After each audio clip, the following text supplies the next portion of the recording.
वाशिम जिल्ह्यात कायदा व सुव्यवस्था अबाधित राहण्यासाठी 21 एप्रिल 2021 पासून मुंबई पोलीस अधिनियम 1951 चे कलम 37 नुसार जिल्ह्यात प्रतिबंधात्मक आदेश लागू करण्यात आला आहे। असा आदेश जिल्हा दंडाधिकारी षण्मुगराजन एस यांनी निर्गमित केला आहे। या कालावधीत शस्त्रे, सोटे, तलवारी, भाले, दंडे, बंदुका, सुरा, लाट्या, काठ्या तसेच शारीरिक इजा करण्यासाठी वापरता येईल अशा इतर कोणत्याही तीक्ष्ण वस्तू जवळ बाळगणे, कोणताही दाहक किंवा स्फोटक पदार्थ वाहून नेणे, दगड किंवा क्षेपणास्त्रे सोडायची किंवा फेकायची साधने जवळ बाळगणे, जमा करणे किंवा तयार करणे, व्यक्तीचे प्रेत अथवा मनुष्याकृती प्रतिमा यांचे बीभत्स प्रदर्शन करणे, वाद्य वाजवणे, किंकाळ्या मारणे किंवा जाहीरपणे प्रक्षोभक घोषणा करणे ज्यामुळे नागरी सभ्यता अगर नीतिमत्ता यास धोका पोहोचेल किंवा राज्याची सुरक्षितता धोक्यात येईल किंवा आवेशपूर्ण भाषणे करणे, पत्ते खेळणे आणि तशी चिन्हे, चित्रे, फलक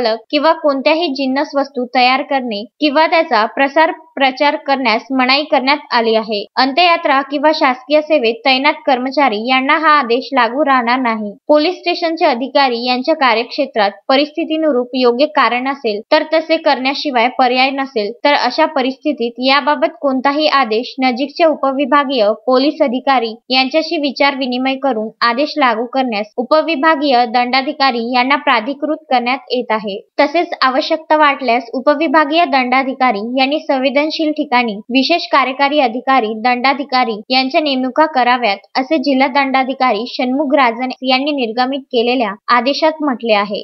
वाशिम येथून विदर्भ न्यूजसाठी अक्षय लोटे यांचा हा वृत्तांत।